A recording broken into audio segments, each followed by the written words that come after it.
Initiation en informatique. Quelques définitions. Informatique. Traitement automatique de l'information. Hardware. Mot anglais désignant le matériel informatique. Processeur, carte mère. Software. Mot anglais désignant les logiciels. PC. Mot anglais, personnel computé, désignant l'ordinateur. Plantage. Le micro-ordinateur ne répond plus à aucune instruction. Dans ces cas-là, il faut redémarrer son ordinateur. Notion architecture des ordinateurs.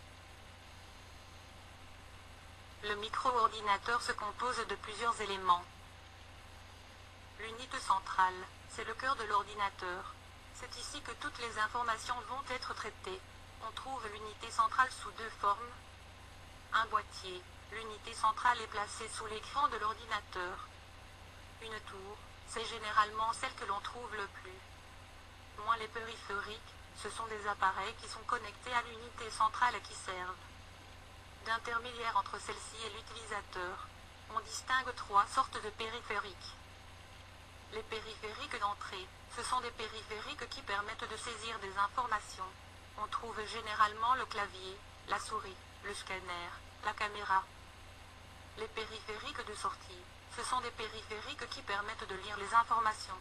On trouve généralement l'écran, l'imprimante, HP. Les périphériques d'entrée-sortie ou de stockage, ce sont des périphériques qui permettent de lire et d'écrire les informations. On trouve généralement le disque dur, la disquette, le CD-ROM, USB. Unité centrale. L'unité centrale comprend essentiellement trois parties. Unité de commande. L'unité de commande est l'organe de contrôle et de commande. Elle est chargée de la coordination de l'ensemble, de l'exécution des ordres nécessaires au traitement à effectuer, contrôle techniques internes. Unité arithmétique et logique. L'unité arithmétique et logique est l'organe de traitement proprement dit. Elle exécute les instructions transmises par l'unité de commande. Mémoire centrale RAM, ROM. La mémoire centrale est formée d'un ensemble de cases, cellules, dont chacune est constituée par un ensemble de 8 bits, un octet, capable de recevoir et de stocker des informations. La mémoire centrale est partagée en deux parties. La mémoire vive, MEV ou RAM, Random Access Memory égale mémoire à accès aléatoire, sur laquelle on peut à la fois lire et écrire. La mémoire morte, MEM ou ROM, RIA dont l'e-memory égale mémoire à lecture seulement, sur laquelle on ne peut que lire.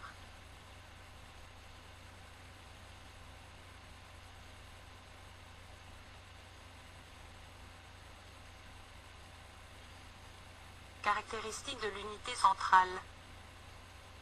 La vitesse de fonctionnement, appelée vitesse d'horloge, exprimée en mégahertz. 1 MHz égale 1 million de cycles par seconde d'impulsion. La capacité de stockage exprimée en kilooctets. Exemple. Le micro-ordinateur IBM-PC fonctionne à la vitesse de 4,7 MHz et sa capacité de stockage est de 32 co pour la ROM et de 512 co pour la RAM. Remarque. Les différentes unités que nous allons examiner sont qualifiées de périphériques car situées autour de l'unité centrale. Retenons que tous les mouvements d'information seront appréciés par rapport à cette unité centrale.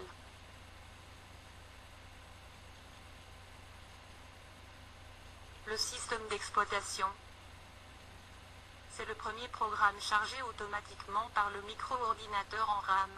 Son rôle consiste à assurer le bon fonctionnement de l'ordinateur et à gérer les diverses périphériques. Le plus répandu et le plus connu de tous est en pseudo, abréviation de Microsoft Disk Operating System, fourni par la société Microsoft avec son interface graphique Windows. Les familles de logiciels. Il existe d'autres logiciels que les systèmes d'exploitation. On pourrait les classer en familles.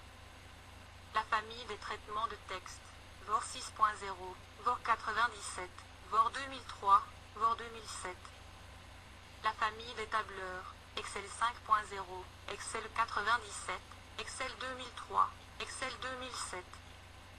La famille des bases de données, Access 2.0, Access 97, Access 2003, Access 2007. La famille des préAO, présentation assistée par ordinateur, PowerPoint 97, PowerPoint 2003 et PowerPoint 2007. La famille des DAO, Dessin assisté par ordinateur, Photoshop, PinShop Pro.